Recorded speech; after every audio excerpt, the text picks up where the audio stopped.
Assalamualaikum warahmatullahi wabarakatuh. Nama saya Samsul Huda, NIM 19130029.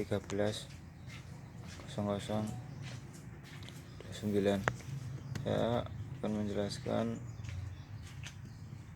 tentang hubungan antara emosi dengan motivasi belajar.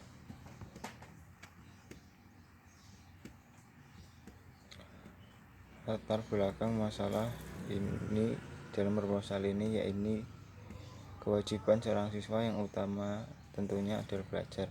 Kegiatan belajar harus dilakukan secara terus-menerus agar siswa tersebut bisa menjadi siswa yang berprestasi, termasuk juga dengan keponakan saya yang berusia 9 tahun. Dia masih duduk di kelas 3 sekolah dasar. Ia belajar setiap hari. Namun ketika ibunya menyuruh belajar, tapi dia sedang sedih atau marah karena sesuatu, ia hanya belajar sekitar 15 menit saja. Dan ia hanya membolak-balik bukunya tanpa membaca atau mengerjakan soal dengan serius. Tetapi berbeda saat ia sedang senang di hari itu. Ia akan belajar dengan sendirinya tanpa perintah orang tuanya. Dan ia bisa belajar selama lebih dari 1 jam. Ia juga bisa mengerjakan banyak soal dan membaca beberapa buku jika hatinya sedang merasa senang. Belajar adalah suatu proses usaha yang dilakukan individu untuk memperoleh suatu perubahan tingkah laku yang relatif menetap, baik yang diamati maupun tidak dapat diamati secara langsung, yang terjadi sebagai suatu hasil latihan atau pengalaman dalam interaksi dengan lingkungan.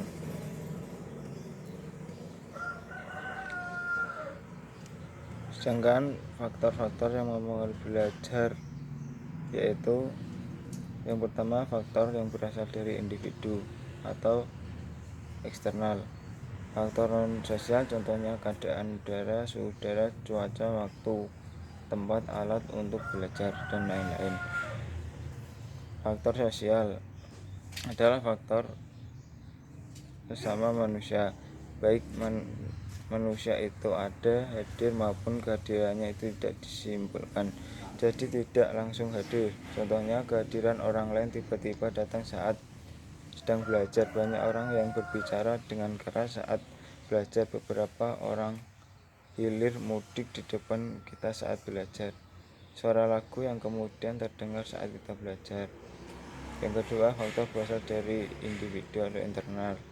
Faktor fisiologis contohnya tonus jasmani. Pada umumnya jasmani yang melatar belakang aktivitas belajar, contohnya nutrisi tubuh, penyakit yang diderita.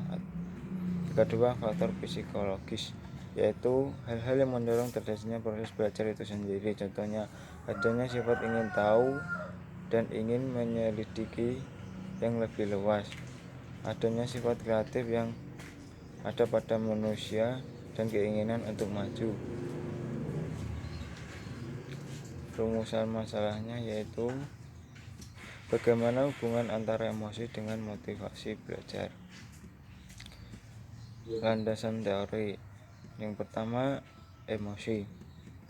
Kata emosi dari bahasa Latin yaitu emefor, yang berarti bergerak menjauh. Arti kata ini menyiratkan bahwa kecenderungan bertindak merupakan hal yang mutlak dalam emosi.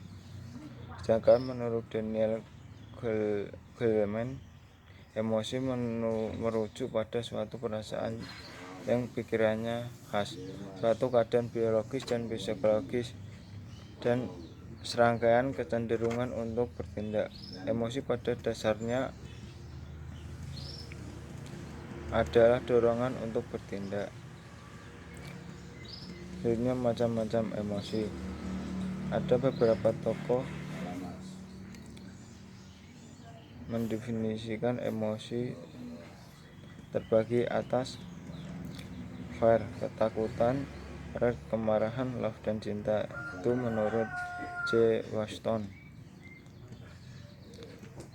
Sedangkan menurut Zulfansam, emosi dapat digolongkan menjadi 4 golongan, yakni sedih, senang, takut, dan marah. Yang B. Motivasi belajar. Motivasi berasal dari kata motif yang diartikan sebagai daya penggerak yang telah menjadi aktif. Dalam buku Ngalim Purwanto, Surtain mengatakan bahwa motivasi adalah suatu pernyataan yang kompleks di dalam suatu organisme yang mengarahkan tingkah laku terhadap suatu tujuan atau merangsang tujuan adalah yang membatasi, menentukan tingkah laku organisasi itu. Dengan demikian, motivasi dalam proses pembelajaran sangat dibutuhkan untuk terjadinya percepatan dan mencapai tujuan pendidikan dan pembelajaran secara khusus.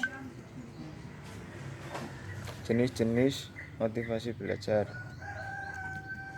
Menurut Sudirman mengatakan bahwa motivasi itu sangat bervariasi, yaitu motivasi dilihat dari pembentukannya.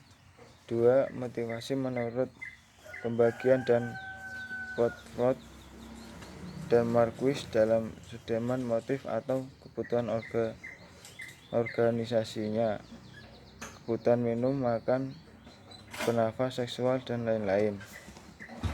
Yang ketiga, motivasi jasmani dan rohani. Yang terakhir, motivasi intrinsik dan ekstrinsik. Faktor-faktor yang mempengaruhi motivasi.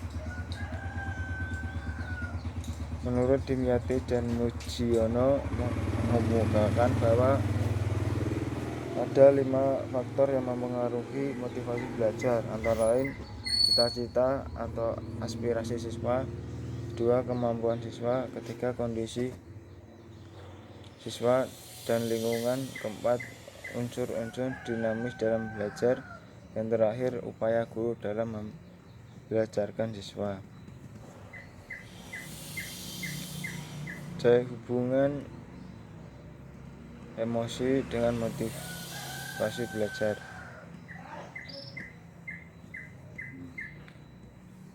Sistem motivasional manusia dipercaya menunjukkan dirinya melalui emosi.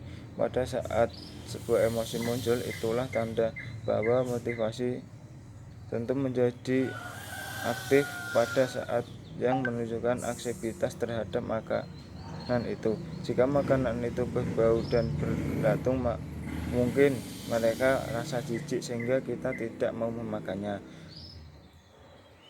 Jika makanan itu dimakan, muncullah emosi lega ketika mungkin tidak menyadari dorongan motif atau motivasi ketika kita satu saat. Namun demikian adalah nyata bahwa hal tersebut mempengaruhi emosi kita. Emosi itu sendiri merupakan motivator utama manusia dalam menjalani hidup. Manusia selalu berupaya memaksimalkan egois yang menyenangkan dan meminimalkan emosi yang tidak menyenangkan. Meskipun tentu saja tidak selalu berhasil, namun orang bekerja adalah dalam rangka mendapatkan emosi yang lebih menyenangkan. Orang berharap lebih bahagia jika berhasil melakukannya. Ratusan, bahkan mungkin ribuan kata-kata keseharian kita menunjukkan motivasi kita, seperti kebutuhan, tujuan, hasrat, keinginan, ambisi, harapan. Begitu halnya dengan belajar. Seseorang melakukan proses belajar, maka akan timbul emosi terhadap apa yang ia pelajari. Hipotesisnya yakni ada hubungan yang kuat antara emosi dengan motivasi belajar siswa.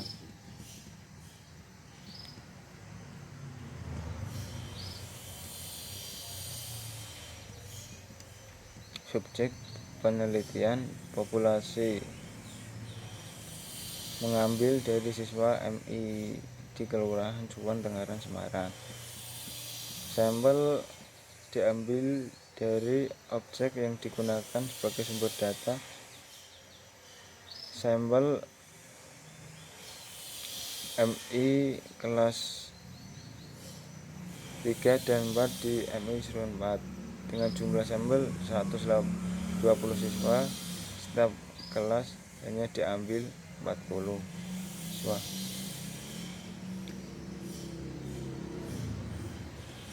Ya, mungkin yang itu bisa dapat saya sampaikan. Assalamualaikum warahmatullahi wabarakatuh.